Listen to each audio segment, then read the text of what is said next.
हम शुरू कर रहे हैं। बहुत ही इंपॉर्टेंट टॉपिक है, इसका नाम है स्पेक्ट्रोस्कोपी।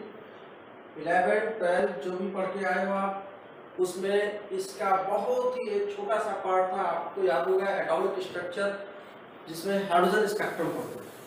लेकिन यहाँ पे आपको हायर क्लासेस में इन सब की डिटेल पढ़नी पड़ती है, और वो डिटेल काफ़ी स्पेक्ट्रोस्कोपी आगे चल के काफ़ी इम्पोर्टेंट टॉपिक बन जाता है। इसलिए इसको हम क्या करेंगे कि हमने डिवाइड कर रखा है स्पेक्ट्रोस्कोपी बेसिक्स। कम से कम 2 लेक्चर हमको स्पेक्ट्रोस्कोपी बेसिक्स पे देने पड़ेंगे, जिससे आपको ये समझ में आए कि स्पेक्ट्रोस्कोपी है क्या, एक्चुअली इसमें हम करते क्या है, पर्पस क्या होता है और कैसे करते हैं। स्ट्रक्चर ऑफ जनरल स्पेक्ट्रोफोटोमीटर का क्या, कैसे कॉन्स्टिट्यूशन है, कैसे बनाएंगे। फिर we will discuss in atomic and molecular spectrum. Then after we will discuss is particular specific type of spectroscopy like UV visible spectroscopy and NMR spectroscopy. Then after you can say infrared vibrational spectroscopy, rotational, and another spectroscopy that has been included in syllabus, Raman spectroscopy. Okay, so let us start. आप समझिए कि what is spectroscopy. Spectroscopy is the interaction of matter with electromagnetic radiation. मैंने आपको बताया बहुत ही simplest way में, और step by step समझते जाना। Otherwise anybody is starting spectroscopy to teach, we can put heading here, this is UV visible spectroscopy. फिर वहां से शुरू किया, फिर आपको हवा नहीं लगती, वो समझ में नहीं आएगा कि क्या है एक्चुअली, हम कहना क्या चाह रहे हैं, करना क्या चाह रहे हैं। हम 2 लेक्चर्स में एटलीस्ट इसको क्लियर करते हैं कि हम कहना है, करना क्या चाह रहे हैं। So what is spectroscopy? This is the interaction of matter with electromagnetic radiation.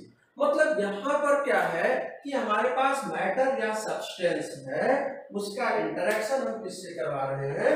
Matter या सब्सटेंस का इंटरेक्शन हम इलेक्ट्रोमैग्नेटिक रेडिएशन से करवा रहे हैं।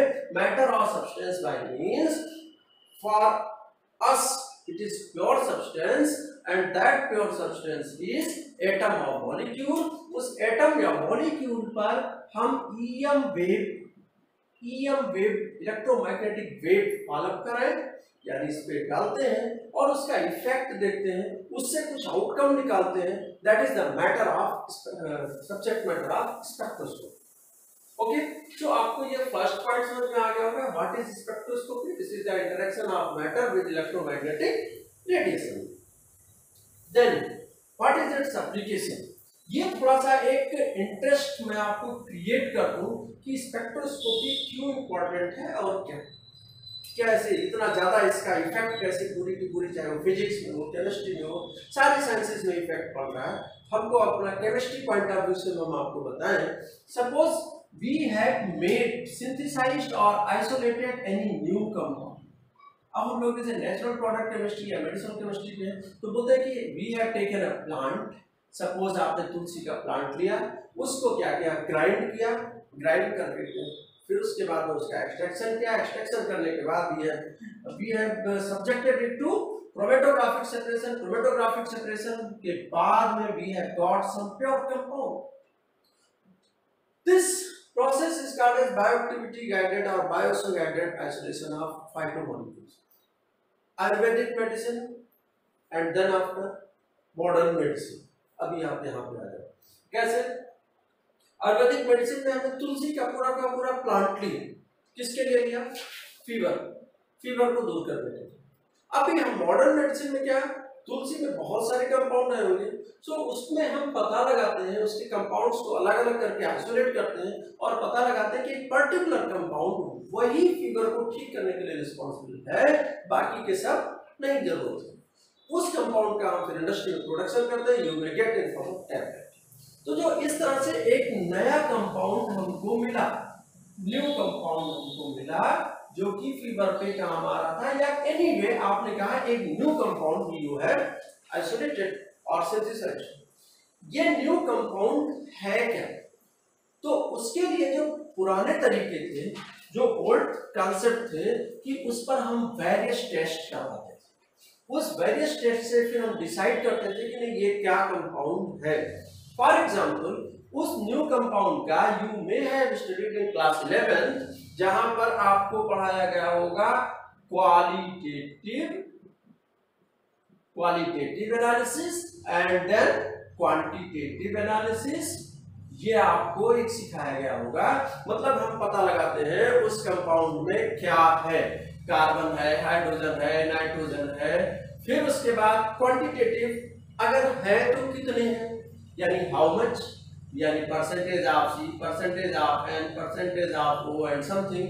Then after you may remember this thing, क्या कि आपको इंपिरिकल फार्मूला, फिर मॉलिक्यूलर फार्मूला, फिर उसका functional group test. Functional group test अभी भी एक लंबे से, एक बड़े से मॉलिक्यूल में एक पाई बॉन्ड आ रहा है, COOH का आपने टेस्ट कर दिया, बट ये पाई बॉन्ड इस जगह पर है या फिर इस जगह पर है, ये डिसाइड करना बहुत ही मुश्किल था।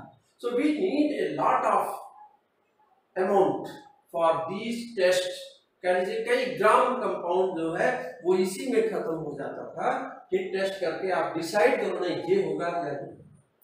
तो ये था the structure determination, that is the old pattern. क्या करें आप, क्वालिटेटिव एनालिसिस किया, quantitative, every step of this is using the compound isolate. अब सपोज कंपाउंड आपको 2, 4, 10 मिलीग्राम में मिला हो, so such type of identification will not be possible. अभी क्या है कि एक्टिव कॉन्स्टिट्यूएंट जनरली वो थोड़ा ही हो, तो हमारे पास जो स्पेक्ट्रोस्कोपी, ये ओल्ड मेथड था, स्पेक्ट्रोस्कोपिक मेथड से ये सारी चीजें आसान हो गई। यानी spectroscopy means interaction of matter with radiation.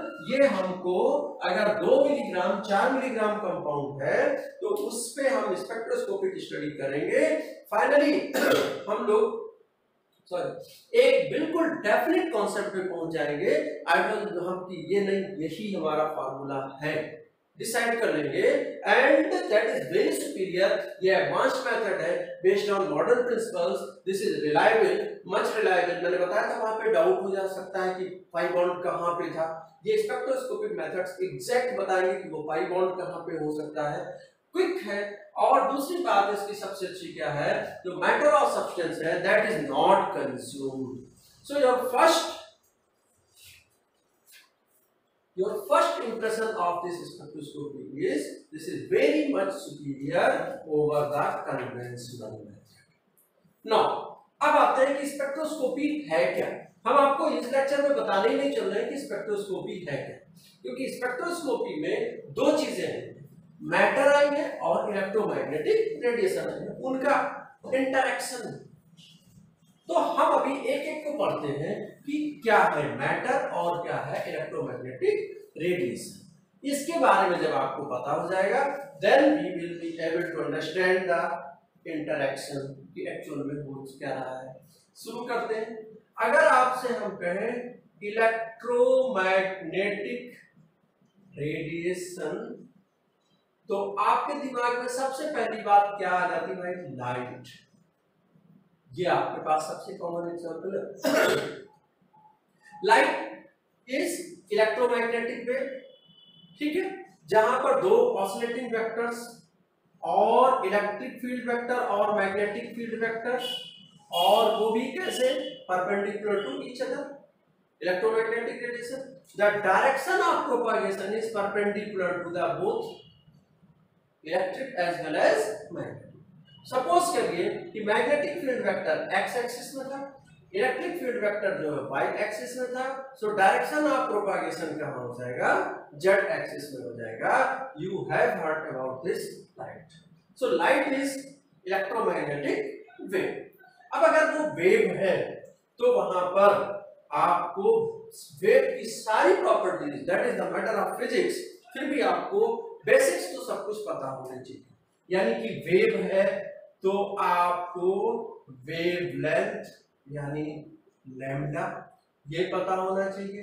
इसके अलावा आपको क्या, फ्रीक्वेंसी न्यू ये पता होना चाहिए। एक और चीज जो पता होनी चाहिए वो क्या है, wave number, we represent this as nu bar. इसके अलावा और भी एक चीज आपको पता होनी चाहिए, वो क्या है, intensity, you can say amplitude. मेरे ख्याल से ये सारी चीजें पता है आपको, पर हम जब स्पेक्ट्रोस्कोपी मैंने बेसिक्स लिखा है, इट मींस हम कोई भी चीज आपके पुरानी नॉलेज पे नहीं छोड़ रहे हैं, सब एवरीथिंग मस्ट बी क्लियर। आपको पता है कि लाइट या कोई भी वेव हुआ, सो कंसीक्वेंट crest and trough, ठीक, distance between two successive crest or two successive trough is lambda, ठीक है, that is wavelength। अब wavelength अगर ये distance है, wavelength अगर distance है तो distance इसकी units आपको पता होना चाहिए।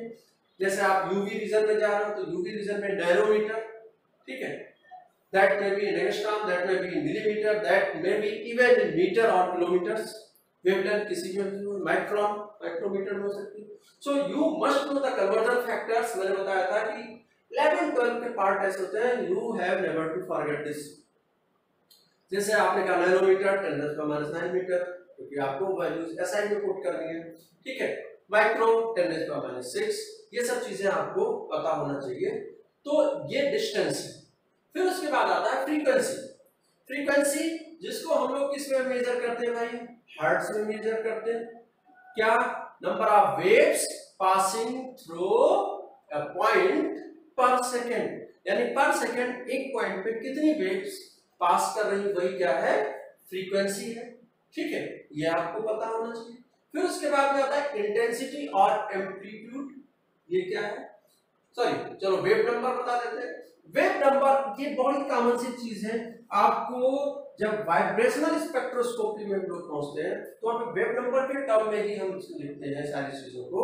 तो ये this nu bar is equal to 1 by lambda, generally lambda centimetre में।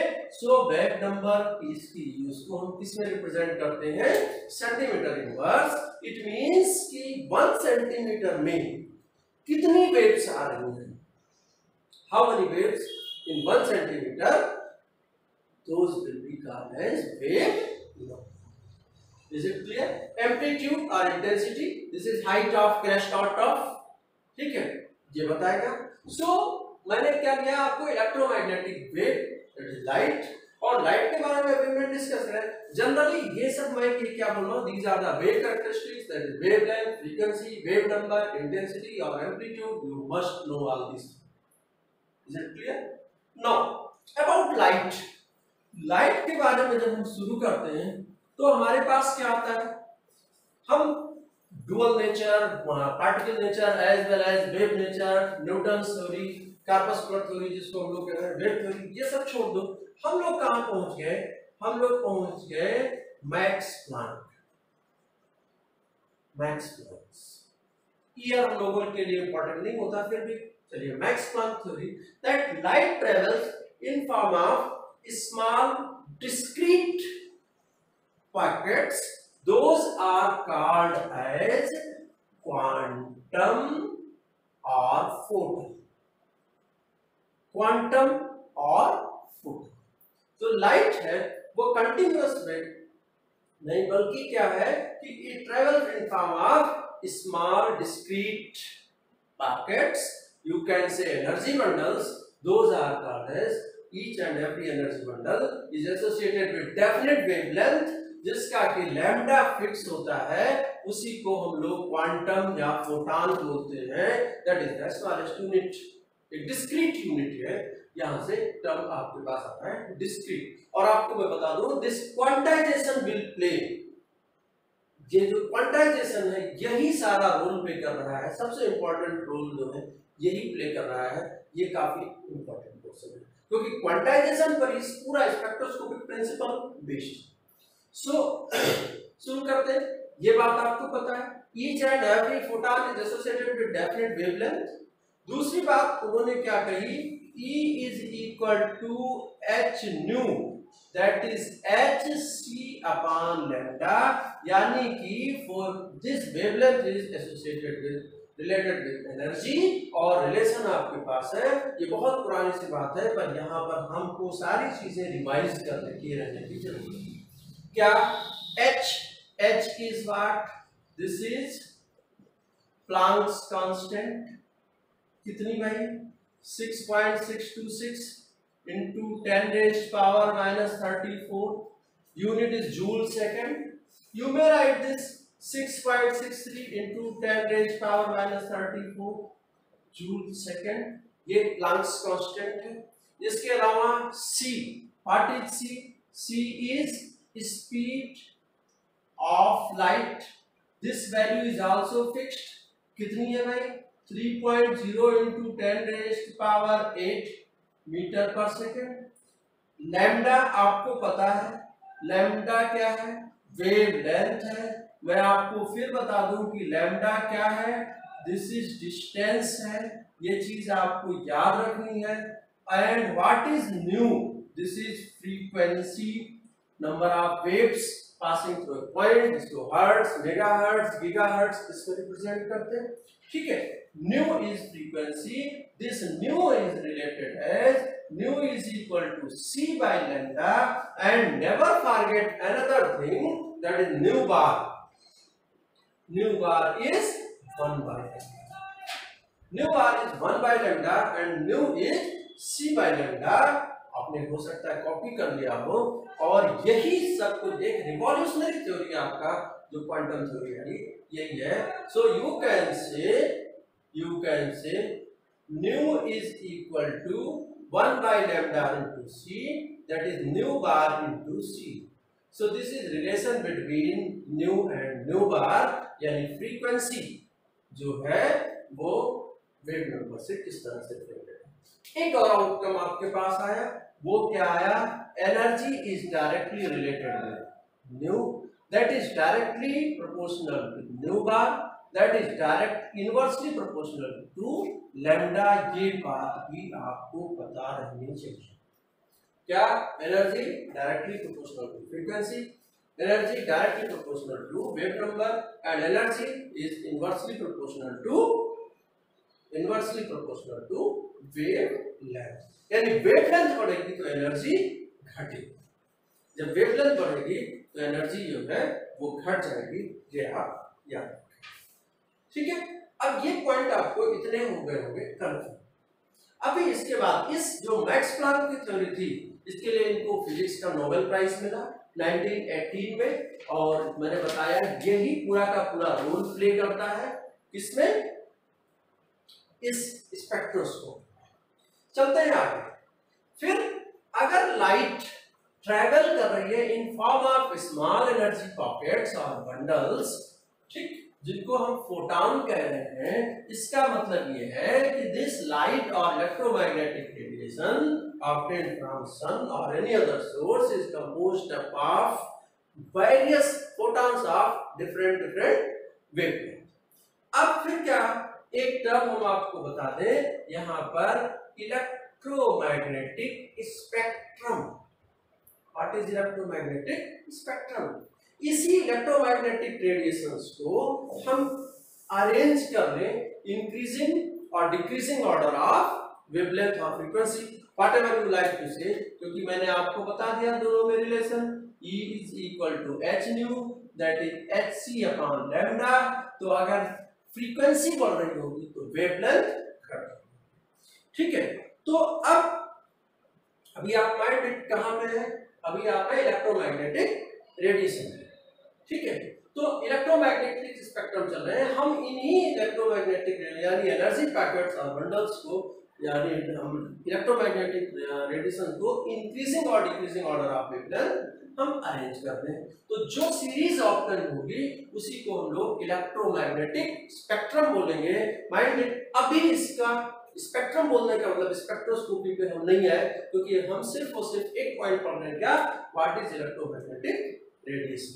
उसके बाद अगर हम इसको देखते हैं तो हमारे पास कॉस्मिक रेज, फिर उसके बाद में आ जाएगी गामा रेज, फिर उसके बाद में आ जाइए एक्स रेज, फिर आ जाइए यूवी रेज, फिर आ जाइए विजिबल, फिर आ जाएगा इंफ्रारेड, फिर उसके बाद आ जाएगा माइक्रोवेव, और फिर आ जाएगा रेडियो। ये आपका इलेक्ट्रोमैग्नेटिक स्पेक्ट्रम यहाँ पर रेडी है। क्या है भाई? Cosmic, gamma, x, UV, visible, IR, micro and red. ये सीरीज जो ऑब्टेन हुई इसी को हम क्या बोलते हैं, इलेक्ट्रोमैग्नेटिक स्पेक्ट्रम बोलते हैं। अब इलेक्ट्रोमैग्नेटिक स्पेक्ट्रम चलते हैं हम, अगर इधर से इधर चल रहे हैं, इधर से इधर चल रहे हैं, तो लैम्डा जो है वो इंक्रीज कर, वेवलेंथ के इंक्रीजिंग ऑर्डर में हमने अरेंज किया। अगर लैम्डा इंक्रीज कर रही है तो तीन चीजें डिक्रीज कर रही होंगी। क्या डिक्रीज कर रहा होगा भाई? एक तो एनर्जी, यू कैन से, दूसरी चीज क्या है भाई? फ्रीक्वेंसी, और तीसरी चीज क्या है? Wave number. ये तीन चीजें क्या करेंगी? डिक्रीज।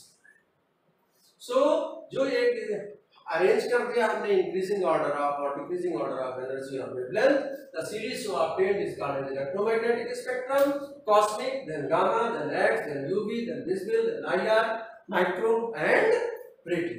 अब कॉस्मिक रेज इनकी एनर्जी हाईएस्ट हुई, काफी ज्यादा हुई, मींस ये न्यूक्लियस के कंस्टिट्यूएंट में भी चेंजेस कर सकते हैं। ध्यान दीजिएगा, न्यूक्लियस के कंस्टिट्यूएंट में भी चेंजेस कर सकते हैं। हम लोग इसको स्पेक्ट्रोस्कोपी में नहीं यूज करते, अपनी जनरल स्पेक्ट्रोस्कोपी में। Gamma rays producing enormous heat produce करने वाले हैं। फिर उसके बाद में एक्स रेज, यानी कि हर एक की इधर से इधर चल रहे हैं तो एनर्जी इसकी डिक्रीज होती जा रही है, और हर एक का थोड़ा थोड़ा सा आप ये समझ लीजिए, रीजन तो हम बताएंगे, हम आपको एक पहले इंटरेस्ट क्रिएट कर दे रहे हैं कि ये क्या काम कर सकते हैं। What is this? Able to change nuclear components या अरेंजमेंट। न्यूक्लियर अरेंजमेंट यानी एटम की आइडेंटिटी ही खत्म कर सकता है, मॉलिक्यूल की आइडेंटिटी ही खत्म कर सकता है। That is cosmic rays. Gamma rays ये क्या? Enormous heat, you can say, मैं जनरल बता रहा हूं, कोई डिटेल फिजिक्स नहीं, बट आपको इंटरेस्ट तो जरूर आ जाएगा नहीं क्या कौन कर सकता है। एक्स रेज ये क्या काम कर सकती हैं? Can change inner electron arrangement. अब इनर से आपका क्या मतलब है? एक आउटर सेल के इलेक्ट्रॉन और बैलेंस्ड सेल इलेक्ट्रॉन, और दूसरे इनर सेल इलेक्ट्रॉन्स के अरेंजमेंट चेंज करने में they require more energy. UV and visible, these UV and visible जो ये है, ये can change valency electron arrangement, यानी उनको ये एक्साइट करा सकते हैं। इंफ्रारेड जो है वो क्या होता है? कैन चेंज वाइब्रेशनल लेवल, और माइक्रो जो है वो क्या काम कर सकते हैं? रोटेशनल लेवल, और रेडियो वेव्स जो है वो क्या काम कर सकती हैं? Under influence of magnetic field, they can change the nuclear spin. So अब भी मैंने आपको, जबकि लिटरली मैंने डिक्टेट करके नहीं बताया कि वेवलेंथ के रेंज क्या है, बट इंटरेस्टिंग पॉइंट आपको मैंने पॉइंट दे दिया है कि इलेक्ट्रोमैग्नेटिक रेडिएशंस क्या है, व्हाट इज इलेक्ट्रोमैग्नेटिक स्पेक्ट्रम। हम इन वेव्स को यानी फोटॉन्स को हम इंक्रीजिंग या डिक्रीजिंग ऑर्डर ऑफ एनर्जी में अरेंज कर दें तो एक सीरीज मिलती है। माइंड इट, ये जो है वो कंटिन्यूअस है, स्पेक्ट्रम इज कंटिन्यूअस, यानी गैप नहीं है। कॉस्मिक के जस्ट बाद में गामा आएगा, गामा के जस्ट बाद एक्स आएगा, एक्स के जस्ट बाद यूवी आएगा, देन विजिबल आएगा, देन माइक्रो आएगा, देन रेडियो आएगा।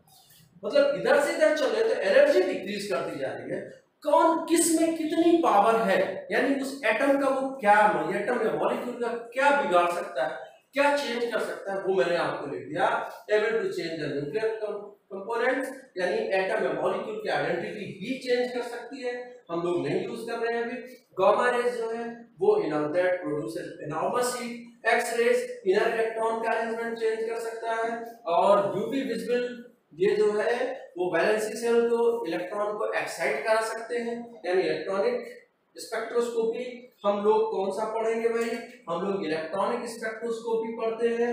Can change the vibrational level, मैं इसको डिटेल में आगे बताऊंगा कि वाइब्रेशनल लेवल क्या है। फिर उसके बाद में can change the rotational level of molecule and under influence of magnetic field, ये रेडियो। तो ये जो है जो अब इंटरेक्ट करके जो चेंजेस कर सकते हैं, उसी के बेसिस पे कई सारी स्पेक्ट्रोस्कोपीज आती है। मैंने जिनको इन सर्किल किया ये 4, ये 3, अभी तो एक आउट ऑफ सिलेबस है फिलहाल, उसको भी ये 3 और एक चौथी रमन, यही आपको डिटेल पढ़ना है, ठीक है। अब हम नेक्स्ट टर्म पे इन सब की रेंज और एनर्जीज बताने वाले हैं बस।